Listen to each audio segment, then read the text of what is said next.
ADP, ada apa sih di PLD? Assalamualaikum warahmatullahi wabarakatuh. Halo Sobat Inklusi semuanya, kembali lagi di podcastnya Pusat Layanan Difabel, yaitu AADP. Ada apa dengan PLD? Dan di episode kali ini kita kedatangan narasumber yang keren banget. Mungkin kita bisa sebut beliau ini ibundanya kita ya di Pusat Layanan Difabel. Itu Bu Astri Hanjarwati, Kepala Pusat Layanan Difabel. Dan udah hadir bersama kita akan berbincang-bincang lebih jauh lagi terkait Pusat Layanan Difabel dan juga background dari Bu Astri sendiri. Selamat datang Bu Astri di podcast Pusat Layanan Difabel. Halo, terima kasih Ades. Terima kasih semua tim podcast PLD yang sudah menyediakan waktu buat podcastnya Bu Astri. Selamat pagi untuk semuanya yang sudah mendengarkan podcastnya Bu Astri. Oke, dan Bu Astri ini kan terkenal sama vibes-nya yang positif ya Bu. Dimanapun, kapanpun Bu Astri itu selalu ceria, selalu membagikan tawa dan menularkan keceriaannya ke orang-orang di sekitarnya. Jadi boleh dong Bu kita sapa dulu Sobat Inklusi kita yang menonton podcast di hari ini. Oh ya, oke. Halo, assalamualaikum sahabat podcast semuanya. Semoga sehat dan semangat selalu menyebarkan virus-virus inklusi. Oke teman-teman semua, dan Bu Astri ini sedang menjalankan postdoc ya Bu di BRIN, itu dengan tema riset tentang pembiayaan dan asuransi dalam kebencanaan. Jadi lagi ongoing ya Bu, lagi proses. Kita doakan semoga lancar prosesnya ya Bu. Amin. Oke, dan teman-teman pastinya udah kenal kan sama Bu Astri, udah sering ketemu juga mungkin di PLD sama Bu Astri, sering berinteraksi sama Bu Astri, dengar senyumnya, dengar suara ketawanya Bu Astri yang renyah banget. Tapi mungkin teman-teman belum tahu nih sedikit tentang latar belakangnya Bu Astri. Jadi di sini aku mau kasih tahu ke teman-teman dulu kalau Bu Astri itu menempuh pendidikan S1 di Universitas Gadjah Mada ya Bu. Itu di ilmu sosiatri. Dan kemudian S2-nya juga di Universitas Gadjah Mada dengan jurusan sosiologi, dan S3-nya juga di Universitas Gadjah Mada. Nih Bu Astri ini S1 sampai S3-nya tuh di UGM, dan di S3-nya itu dengan jurusan ilmu geografi. Dan teman-teman semua, Bu Astri ini perlu kita jadikan contoh dan panutan banget ya, karena dari yang tertulis di kurikulum vitae-nya, Bu Astri ini udah punya lebih dari 20 publikasi dan juga penelitian. Sangat produktif sekali teman-teman. Jadi teman-teman yang mungkin punya bidang yang sama, pengen di bidang akademis dan juga terkait dengan isu-isu disabilitas, boleh banget menjadikan Bu Astri sebagai role modelnya nih teman-teman semua. Dan teman-teman Bu Astri dan teman-teman semua, kita di sini di AADP, ada apa di PLD, ini kita podcast episode ketiga. Dan sebelumnya Bu Astri mungkin untuk mengawali bincang-bincang kita selama beberapa menit ke depan, yang pertama tuh kita penasaran nih sama Bu Astri, gimana sih sebenarnya perjalanan karir Bu Astri sampai kemudian menjadi Kepala Pusat Layanan Difabel. Oh aduh, oke, terima kasih Ades. Bu Astri tuh ini ya, kalau boleh sedikit cerita gitu terkait dengan perjalanan gimana kok bisa bergabung di PLD dan saat ini juga menjadi kepala PLD. Sebenarnya Bu Astri itu mulai masuk UIN Sunan Kalijaga itu dulu tahun 2011 gitu, menjadi dosen di jurusan Ilmu Kesejahteraan Sosial sebelum sekarang menjadi di sosiologi ya. Kemudian ketemu dengan Bu Andayani, Bu Rokfah, Pak Muhrisun, Pak Arif Maftuhin sebagai pendiri Pusat Layanan Difabel. Kemudian saya waktu itu dapat mahasiswa difabel netra, almarhum Mas Faris. Saya bingung, terus kemudian di UIN ini kok saya tidak pernah melihat di Gadjah Mada itu ada mahasiswa difabel. Loh, ketika di UIN kok ketemu Mas Faris yang difabel netra, kemudian ketemu banyak difabel. Saya sering datang ke PLD, nanya-nanya terus ke Bu Rokfa, ke Pak Arif Maftuhin gitu ya, ke Bu Andayani. Kemudian dari saya sering nanya tuh diajak bergabung. Mbak mau nggak Mbak bergabung di PLD? Waktu itu saya langsung mengiyakan gitu ya. Terus disitulah saya mulai belajar tentang seperti apa sih mengajar. Yang utama saya pelajari mengajar difabel dulu gitu ya. Saya belum mempelajari seperti apa sih sebenarnya dunia disabilitas itu. Baru metode belajar. Nah dari situ kemudian sampai sekarang saya merasa senang gitu ya melakukan kajian-kajian terkait dengan disabilitas gitu ya, utamanya kalau kajian saya ada kebencanaan dan disabilitas. Nah, kalau tadi Mbak Ades menyebutkan ada 20 itu di kurikulum vitae, itu nanti teman-teman bisa mengunjungi Google Scholar saya, sudah ada 39 publikasi. Dan juga ini masih ongoing, juga ada yang belum mau terbit juga ya, nanti monggo silakan masuk ke Google Scholar saya di Astri Hanjarwati untuk melihat beberapa publikasi saya dan juga riset-riset saya dengan tim PLD terkait dengan isu-isu disabilitas gitu. Oke, jadi ternyata publikasinya itu udah lebih banyak ya teman-teman. Mm-mm. Teman-teman bisa langsung kunjungin aja di Google Scholar-nya. Dan itu tadi Bu Astri menceritakan tentang gimana sih awalnya bisa bergabung di PLD dan sekarang jadi Kepala Pusat Layanan Difabel ya Bu. Iya. Tapi kalau dari Bu Astri sendiri nih, apa sih yang kemudian melatar belakangi Bu Astri punya ketertarikan untuk akhirnya mau terjun dan menggeluti dunia disabilitas? Oh ya, oke. Ini pertanyaan rada berat juga ya, Des. Cuman ini ya, saya kok ketika bergabung dengan PLD gitu ya, begitu lihat teman-teman gitu ya, bukan kasihan sebenarnya, saya lebih pada kagum gitu ya. Luar biasa ya, kemampuan mereka berbeda gitu ya, kemampuan berbeda dengan kita gitu ya, tapi bisa berprestasi seperti itu. Nah, tapi melihat pada kenyataan gitu ya, di UIN Sunan Kalijaga ini saya sungguh tertarik sekali gitu ya, waktu pertama kali menjadi dosen muda itu tidak melihat ada di universitas lain.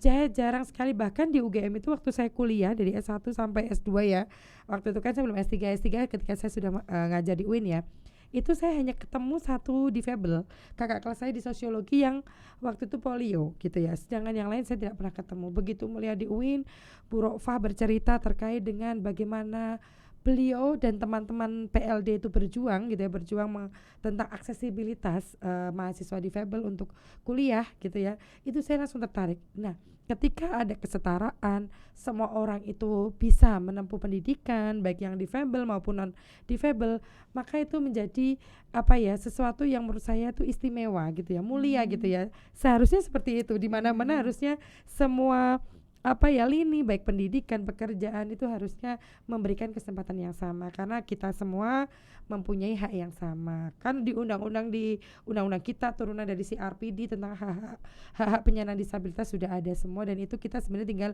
mengimplementasikan saja. Tapi alhamdulillah sekarang ini juga sudah di universitas lain sudah mulai gitu ya menerima mahasiswa difabel seperti itu. Dan mungkin harapannya juga pastinya di universitas-universitas lain itu semakin inklusi ya Bu. Iya. Tapi memang di UIN Sunan Kalijaga ini saya juga sebagai mahasiswa dan juga sebagai relawan itu merasa kayak luar biasa sekali gitu loh semangat inklusinya di sini. Kita bisa benar-benar menjalankan perkuliahan, terus di kelas itu juga berbaur dengan mereka, itu sangat-sangat luar biasa sekali. Dan tapi Bu Astri selama di PLD dan juga menjadi Kepala Pusat Layanan Difabel, gimana sih Bu kesannya terhadap PLD, entah itu terhadap staf, relawan-relawan atau mahasiswa difabel itu sendiri? Oh ya, oke. Saya itu kan mulai, berarti kalau dihitung-hitung dari 2012 saya sampai sekarang itu berarti udah 11 tahun ya berkecimpung di PLD seperti itu ya. Kalau saya melihat gitu, yang pertama saya lihat dari stafnya dulu ya. Nah, staf PLD ini alhamdulillah ya helpful. Mungkin pusing juga ya karena di PLD sendiri itu ada 33 layanan gitu ya. Kita nggak bisa berdiri gitu teman-teman dengan 33 layanan itu kalau tidak dibantu oleh satu tim ahli PLD yang tadi Bu Rokfah, Bu Andayani, Pak Arif Maftuhin, Pak Muhrisun, Bu Jamil, Bu Mimin, Pak Asep Jahidin, Bu Vera yang baru gitu ya. Itu adalah semua tim ahli yang membantu gitu ya. Tidak bisa cuma saya dengan Mbak Uwi dan Mbak Yusfi, tidak, tetapi kita dibantu oleh tim ahli PLD. Kemudian yang kedua, kami dibantu yang paling penting itu adalah relawan PLD. Nah, ini kalau nggak ada relawan, kita itu nggak apa-apa, nothing lah ya. Termasuk podcast hari ini kan inisiatif dari teman-teman relawan yang luar biasa. Kemudian juga pendampingan bisa dihitung kalau kami itu punya 38 mahasiswa tuli. Satu tuli ada 8 mata kuliah gitu kan. Sudah berapa dalam satu minggu itu yang dibutuhkan untuk pendampingan. Belum lagi netra, misal pendamping ujian. dan sebagainya. Seperti itu tuh. Jadi belum lagi sekarang kami punya intelektual, tetapi tetap kalau yang intelektual ini kami masih belajar dan mengevaluasi ADS. Jadi kita tidak memaksakan untuk yang difabel intelektual mungkin sudah terkenal yang di UIN Sunan Kalijaga. Kami di tim ahli dan juga pimpinan LPPM yang selalu mensupport kami melakukan assessment. Jadi kalau nanti di perjalanan semester 2-3 kita evaluasi tidak bisa selesai, ya kita nanti berikan sertifikat. Dan itu sudah kami sampaikan di awal kepada orang tua. Jadi kalau untuk kasuistis difabel intelektual kami memang melakukan uji coba, kemudian juga melakukan assessment tentang kemampuan bagaimana mengikuti perkuliahannya. Nah, selama menjadi kepala PLD ini ya ada suka dan dukanya juga ya. Kalau Bu Asri itu di WA, jadi mohon maaf kalau di WA itu kok kadang-kadang slow respon karena yang WA banyak sekali, mulai dari relawan WA, dosen-dosen juga WA, difabel WA, kemudian juga orang tua difabel juga WA. Dan kami ini ya, saya, Mbak Uwi, Mbak Yusri itu kan ngurusinya dari mulai admisi sampai pada persiapan kelulusan kayak gitu kan. Nah itu yang sebenarnya KKN juga kita urus ya, ada KKN inklusi kerjasama dengan pengabdian, kemudian juga alhamdulillahnya tim pimpinan LPPM juga support sepenuhnya ya kepada PLD, sehingga ya kita bisa menjalani itu semua. Ya kalau saya lihat gini ya ada sesuatu yang tidak akan sempurna selesai baik gitu ya, tapi ada yang selesai dengan baik ya, kita ambil yang kurang baik apa ya kita perbaiki, kalau yang sudah baik ya kita lanjutkan seperti itu. Dan memang kita bisa lihat teman-teman ya, kalau di PLD itu tidak jam kerja seperti PNS yang lain ya, dari jam 7 sampai jam 4 enggak. Justru jam 4 itu baru kita mulai pelatihan-pelatihan buat relawan dan juga mahasiswa difabel. Nah itu yang kemudian staf PLD mungkin harus mempunyai tenaga ekstra gitu ya, terkait dengan kita bagaimana memberikan layanan yang terbaik buat mahasiswa difabel, relawan dan semua sivitas akademi yang ada di UIN. Bahkan kami ini selalu menjadi sesuatu bintangnya ketika ada akreditasi, baik internasional maupun nasional, itu PLD selalu ditampilkan. Karena apa? Sekarang kalau akreditasi internasional yang diperlihatkan adalah apa?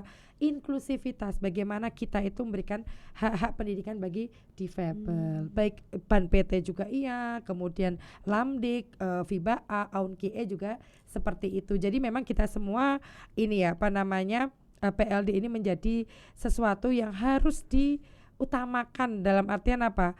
Memberikan hak-hak penyandang disabilitas itu bukan soal lagi untuk kita memenuhi undang-undang, tetapi memang menjadi hak dari teman-teman penyandang disabilitas gitu. Itu dia teman-teman kesannya Bu Astri terhadap PLD selaku ibunya kita ya Bu, istilahnya ibundanya kita di PLD. Tapi memang sebagai relawan juga ya Bu di PLD, yang paling menyenangkan di PLD itu selain tadi Bu Astri nyebut staff helpful ya, ada Mbak Yusfi dan juga Mbak Uwi, relawan-relawan itu juga selalu rame dan selalu ceria. PLD tuh nggak pernah kosong, nggak pernah sepi ya Bu, selalu ada teman-teman yang di situ, entah menunggu jam kuliah, berkomunikasi sama mahasiswa difabel tuli, dan itu serunya di PLD. Dan kadang saya berpikir rugi banget teman-teman mahasiswa UIN yang gak bergabung jadi relawan di pusat layanan difabel.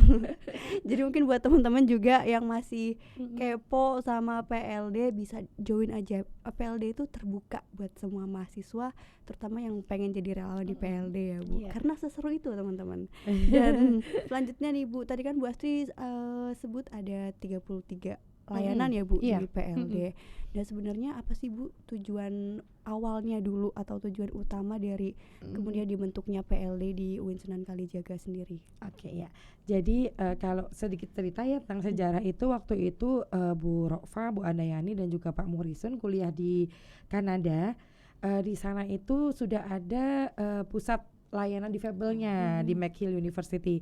Sedangkan beliau bertiga ini melihat di UIN ini sudah banyak sekali mahasiswa difabel. Waktu itu awal-awal Daksa dan Netra yang paling banyak gitu ya, tidak ada tuli-tuli. Itu baru kita terima itu mulai tahun 2011 itu baru mulai. Nah mengajukan apa namanya naskah akademik gitu ya pendidikan PLD. Nah, tujuannya adalah supaya layanan terhadap mahasiswa difabel itu lebih terstruktur kalau ada pusat layanan difabel. Jadi mahasiswa difabel itu tidak sendiri-sendiri gitu ya melakukan perkuliahan. Ya kalau ada yang membantu ya sudah, kalau nggak ada ya nggak apa-apa kayak gitu. Tidak seperti itu, tapi kita ingin benar-benar memberikan layanan, memberikan aksesibilitas gitu ya. Kemudian kami juga yang bertugas mengadvokasi kepada pimpinan universitas. Jadi kan kalau sekarang sih alhamdulillah ya, semenjak Bu Astri mungkin perjuangan yang berat itu ya masa-masa dulu ya, yang yang tim Ali dulu, Bu Rofa dan teman-teman itu mungkin berat gitu ya awal-awal mengenalkan, berdiri ya, Bu? berdiri mengenalkan gimana mengajar difabel, bagaimana skripsi difabel itu harusnya seperti apa dan bagaimana, itu kan perjalanan panjang. Nah kalau di zamannya saya ini pimpinan sudah approve, dosen-dosen sudah approve, semua tidak ada ibaratnya yang menolak difabel itu. Nah kalau ada kendala-kendala itu wajar. Sebenarnya teman-teman yang bukan disabilitas saja teman-teman, itu kan juga dalam perkuliahan ada kendala ya. Iya betul. Betul. Nah ini yang kadang-kadang perlu saya jelaskan, ini ya lebih jelas lagi adalah difabel itu bukan istilahnya dalam tanda kutip ngerepotin, enggak. Banyak kok difabel yang sudah mandiri. Nah, PLD ini sendiri juga tidak ingin memanjakan. Makanya kalau saya, Mbak Uwi, Mbak Yuswi dan kita teman-teman relawan tim Ali itu, kalau ini anak bisa mandiri, bisa berdaya ya biarkan sendiri. Bahkan kalau ada difabel yang nggak mau minta pendamping, nggak apa-apa gitu. Berarti artinya dia mandiri, dia bisa berinteraksi di kelas itu. Jadi saya juga ketika bertemu dengan teman-teman difabel selalu bilang, kalau misalnya teman-teman itu jangan hanya mengandalkan relawan kan kuliah juga gitu ya. Kalau tiba-tiba ada yang tidak kebagian pendamping, ayo kenal dengan teman-teman sekelas, nanya kepada aktif dengan teman-teman sekelas. Karena apa? Sebenarnya teman-teman itu juga mempunyai kemampuan untuk komunikasi yang baik, seperti itu. Oke, itu kan dari Bu Astri juga ngejelasin sedikit sejarahnya ya Bu, bagaimana tantangan-tantangan ketika di awal berdirinya PLD. Tapi sebenarnya visi misi utamanya PLD itu apa sih Bu? Visi misinya ya utama itu ya adalah mewujudkan kampus inklusif gitu ya, memberikan layanan terbaik buat mahasiswa difabel seperti itu. Dan nanti kalau kita layanan ini sudah maksimal, kalau kita lihat gedung kita kan ya alhamdulillah ya sedikit demi sedikit aksesibilitas itu dipenuhi. Tahun ini alhamdulillah sudah ada guiding block yang tahun sebelumnya guiding block itu hanya ada di depan pusat bahasa. Sekarang sudah di seluruh UIN, meskipun ada beberapa yang belum pas, itu Bu Astrid sudah laporkan kepada rumah tangga untuk supaya diperbaharui seperti itu ya. Tapi itu sudah menjadi sesuatu yang baik dan semoga nanti aksesibilitas yang lainnya juga diikuti seperti itu ya. Pemberian lift portable bagi gedung-gedung yang belum ada liftnya, kemudian juga pemberian asistif teknologi. Ini yang paling penting sekali nih ya, karena kita juga butuh gitu ya asistif teknologi supaya semuanya tidak manual gitu, tetapi teman-teman difabel itu bisa dibantu dengan adanya teknologi bantu yang modern seperti itu. Dan Bu Astri, mungkin teman-teman sobat inklusi kita juga nonton setiap podcast kita juga penasaran nih Bu, gimana sih di awal-awal tadi Bu Astri udah menjelaskan sedikit tantangannya ya Bu ketika berdiri sampai akhirnya kemudian PLD itu dikenal banyak orang dan juga di UIN terutamanya ya Bu. Dan saya juga punya cerita menarik nih Bu. Waktu itu di kereta ketemu orang terus ditanya kuliah di mana, di UIN Jogja. Oh yang kampusnya inklusi ya gitu. Jadi orang-orang di luar UIN aja tuh sudah mulai mengenal gitu loh kalau di UIN itu inklusi dengan adanya PLD pastinya. Tuh gimana sih Bu awal-awal sampai akhirnya bisa diterima dan dikenal ini? Oh ya, itu berarti itu perjuangan panjang pendahulu ya Ades ya. Pas Bu Astri kesini ya itu sudah settle sekali ya, maksudnya tidak rumit ya. Nah itu kalau saya dengar mungkin kapan-kapan nanti kita ada podcast dengan Bu Rofa ya, Pak Murisin, Pak Arif Maftuhin, kita bisa jadwalkan itu. Jadi memang beliau itu kalau ahli tentang disabilitas tadi ya di Indonesia itu pasti muncul namanya Bu Rofa. Nah Bu Rofa ini kan linknya banyak sekali ya, dan dulu luar biasa lah pokoknya ya. Terus kemudian kami itu kan kalau dari cerita para pendahulu ya itu menceritakan ya, Bu Andayani juga menceritakan bahwa pada saat pemberian layanan dan juga pendirian PLD ini sudah melibatkan organisasi-organisasi Difabel People Organization seperti Sigap, kemudian Gria Manunggal, kemudian Kergatin, terus banyak sekali ya, kemudian dinas-dinas yang kita libatkan gitu ya dalam proses gitu ya, proses bagaimana sih mencari layanan yang tepat buat difabel. Karena kan kalau dulu kan difabel belum seterkenal sekarang ya. Dulu tuh kan nggak mungkin dalam bahasan juga masih mendiskriminasi penyandang cacat di undang-undang gitu ya. Kalau sekarang kan sudah mulai turun undang-undang nomor 8 tahun 2016, kemudian juga diikuti dengan permen dan juga perda-perda ya kan sudah sangat humanis seperti itu ya. Nah itu memang selalu mengajak kerjasama. Kita melakukan sounding. Kemudian kalau kita ada acara, kita mengundang dari stakeholder itu, misalnya dari LSM, kemudian dinas-dinas, universitas lain, sekolah-sekolah dan perusahaan-perusahaan swasta, supaya kita dikenal. Kalau sekarang ini kita dapat support dari Astra ya, beasiswa. Alhamdulillah dinaikkan dari yang pertama hanya 15 mahasiswa, sekarang ada 25 mahasiswa dan itu diperuntukkan untuk difabel dan relawan. Jadi kita juga banyak bekerja sama seperti itu. Ya, dengan dengan difabel dengan perusahaan-perusahaan, kemudian dengan organisasi-organisasi difabel. Untuk advokasi juga kita selalu bagaimana mengajak kerjasama seperti itu. Jadi dikenal ya di mana-mana dengan cara itu sih, kita melakukan networking lah ya kayak gitu. Bu Astri ini kan seorang ibu punya 3 putra putri yang setiap hari mungkin dengan segala keriuhannya ya Bu, terus mengantar dan sebagainya. Terus Bu Astri juga dosen mengajar di beberapa program studi ya Bu. Itu dan juga sekarang kepala pusat layanan difabel. Terus menurut Bu Astri tanggung jawab ini tuh berat atau gimana sih Bu? Kita juga pengen tahu nih Bu. Berat sih. Bu Astri juga ini ya, pokoknya berat. Kembali Bu Astri berat, tapi karena ada teman-teman yang membantu, tidak sendiri ya Bu Astri, ada pimpinan LPPM yang mensupport, tim ahli yang mensupport, relawan yang mensupport, difabel juga yang mensupport, maka pekerjaan ini menjadi ringan ya. Mengeluh-mengeluhnya pasti ada ya Ades ya. Apalagi kalau semester gasal ini luar biasa. Saya ngajar 24 SKS. 24 SKS, S1, kemudian S2, kemudian ini ketambahan lagi kelas karyawan ya S2 itu, jadi menambah tambahan gitu ya untuk aktivitas mengajar. Jadi kalau di semester genap itu cenderung masih terkondisikan, tetapi memang di semester genap itu kegiatannya juga tidak terlalu banyak. Paling kita layanan ya, kegiatan-kegiatan yang besar itu di semester genap hanya milad gitu ya. Selebihnya adalah layanan dan juga pelatihan. Tetapi di semester gasal ini kegiatan itu kan numpuk di sini yang banyak ya, acara besar di sini, kemudian juga ada penerimaan mahasiswa baru, kemudian pelatihan dan sebagainya itu kan di semester gasal. Selain itu tim ahli juga banyak yang juga ya ngajarnya banyak. Jadi akhirnya kita kadang kesulitan menemukan waktu untuk rapat. Akhirnya juga kita eksekusi di grup ya. Akhirnya seperti itu kadang.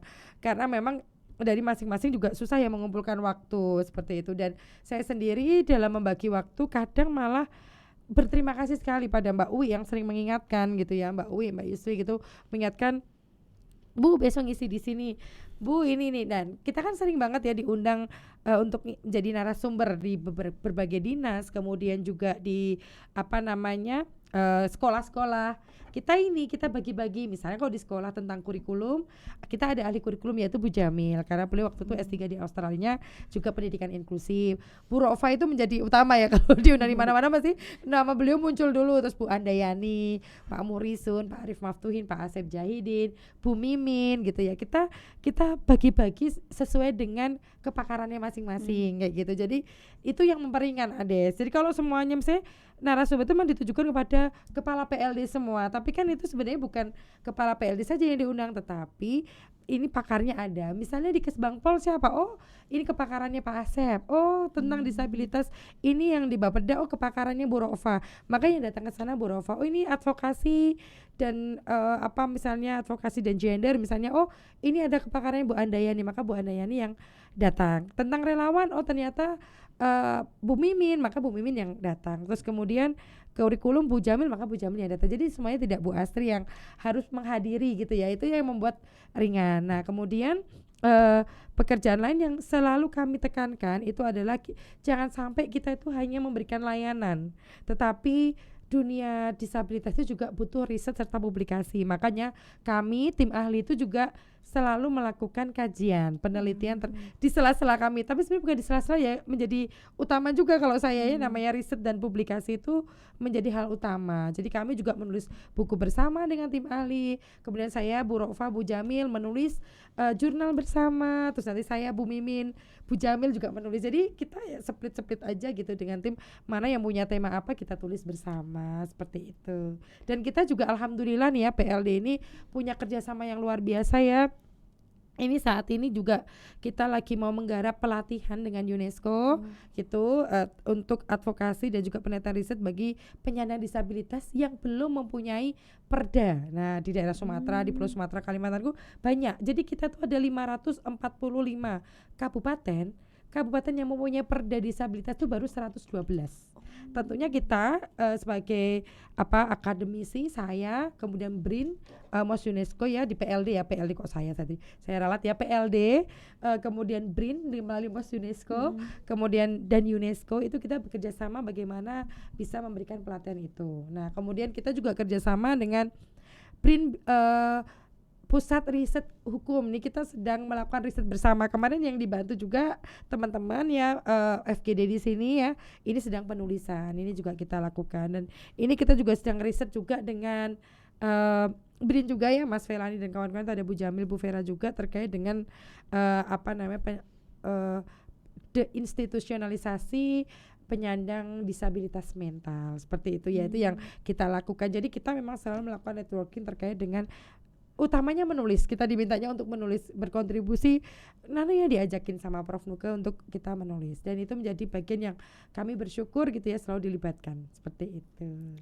Oke, luar biasa sekali ya teman-teman sobat inklusi semua, karena kalau kita lihat Bu Astri itu setiap hari itu selalu ceria gitu loh Bu, vibes-nya selalu positif. Jadi kayak aduh, seorang Bu Astri dengan segala kesibukannya aja selalu menebarkan senyum-senyum positif gitu Ya, kan. amin, Dan amin. kita di sini di PLD juga seneng sekali tentunya Bu Astri sebagai Kepala Pusat Layanan Difabel, dan juga buat teman-teman semua Bu di teman-teman relawan pasti banyak yang menjadikan Bu Astri sebagai role model. Karena Amin, bagaimana ya. seorang perempuan, seorang ibu gitu dengan segala macam beban tanggung jawabnya tetap bisa seluar biasa itu gitu loh menampilkan diri. Jadi Bu Astri ini role model yang keren banget teman-teman semua. Nah Bu Astri mungkin kita udah berbincang ya dari tadi. Bu Astri ada nggak sih Bu yang ingin disampaikan mungkin ke relawan, ke teman-teman difabel, tim ahli atau PLD itu sendiri, harapannya ke depannya itu bagaimana? Oke, terima kasih Ades. Untuk sebagai closing statement ya, saya di sini ingin mengucapkan terima kasih dulu kepada pimpinan LPPM, Pak Murisun, kemudian Bu Adit Sofia, Pak Ahmad Zainal Arifin, ada Pak Jonathan dan juga Bu Anita ya, yang selalu mensupport PLD sehingga PLD kegiatannya berjalan lancar. Untuk yang kedua, saya ucapkan terima kasih kepada tim ahli PLD yang tidak henti-hentinya saya repoti gitu ya terkait dengan ide-ide kreatifnya. Ada Bu Rofa, Bu Jamil, kemudian Pak Arif Maftuhin, kemudian ada Bu Mimin, Pak Asep dan juga Bu Andayani yang luar biasa selalu membantu kami. Dan kami juga punya jurnal inklusi yang Sinta 2 luar biasa, semoga ini bisa reakreditasi dan bisa ke Scopus. Kemudian juga saya ucapkan terima kasih kepada relawan PLD yang luar biasa, selalu Bu Astri repoti ya membantu kita semua.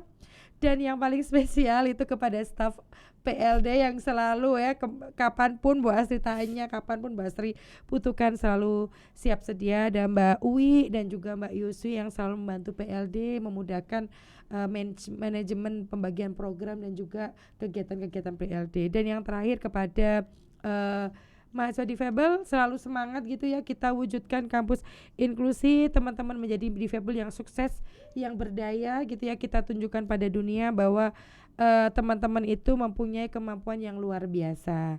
Dan jangan lupa kita semua bisa membagi waktu sebaik-baiknya. 24 jam itu kalau kita gunakan dengan hal yang positif, maka akan menghasilkan sesuatu yang luar biasa. Jadi jangan pernah menyia-nyiakan waktu. Jangan tunggu waktu itu sampai 1 atau 2 jam. 10 menit kamu punya waktu untuk membaca, maka gunakanlah 10 menit itu. Kalau saya pernah baca buku itu ada dengan judul 10 menit yang menentukan. Jadi tidak perlu menulis itu nunggu waktu 2 jam, 3 jam, tetapi dari 10 menit itu, dari 1 kalimat, 2 kalimat itu menjadi tulisan yang luar biasa. Seperti itu mungkin Ades. Luar biasa sekali teman-teman semua sharing kita hari ini bersama narasumber keren kita, Bu Astri Handjarwati selaku Kepala Pusat Layanan Difabel. Dan kita juga mengucapkan terima kasih buat Sobat Inklusi semua yang selalu setia nih Bu menonton podcastnya Pusat Layanan Difabel, yaitu AADP, Ada Apa di PLD. Dan di episode ketiga ini kita udah sharing banyak terkait PLD, terkait background dari Bu Astri juga sebagai Kepala Pusat Layanan Difabel. Dan untuk Sobat Inklusi semua, jangan lupa untuk subscribe ya Bu channel YouTube kita, like dan juga komen terkait apa yang kita sharing dan kita bahas di podcast kali ini. Dan juga teman-teman pengen kita ngundang siapa lagi sih di podcast-podcast selanjutnya, karena pasti akan banyak episode lainnya lagi yang tentunya bakal lebih menarik. Dan terima kasih Bu Astri sudah sharing sama kita hari ini, meluangkan waktunya di tengah kesibukannya buat podcast bareng teman-teman di PLD. Dan Bu, mungkin sebelum ditutup kita jargon dulu ya Bu, jargon PLD. Jargon, kita mau jargon dulu nih sama Bu Astri. Jadi nanti kita seperti biasa ya Bu, PLD aku, kamu, kita setara. Oke, gitu ya. Ini harus begini kan, takut mic-nya kena nih. Oke. Mungkin Bu Astri atau Ades aja yang Ades yang mau Oke, aja. Pasti oke. ikutin Ades aja ya. Oke, teman-teman semua ikutin jargon kita juga ya teman-teman. Oke. PLD, aku, kamu, kita setara.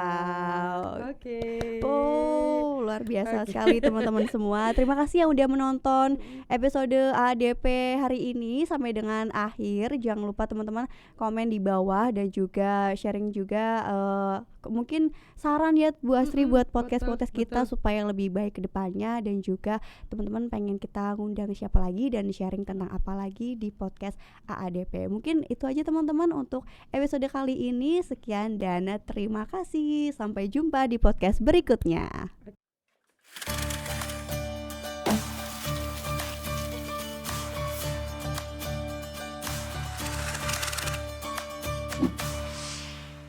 AADP, ada apa sih di PLD?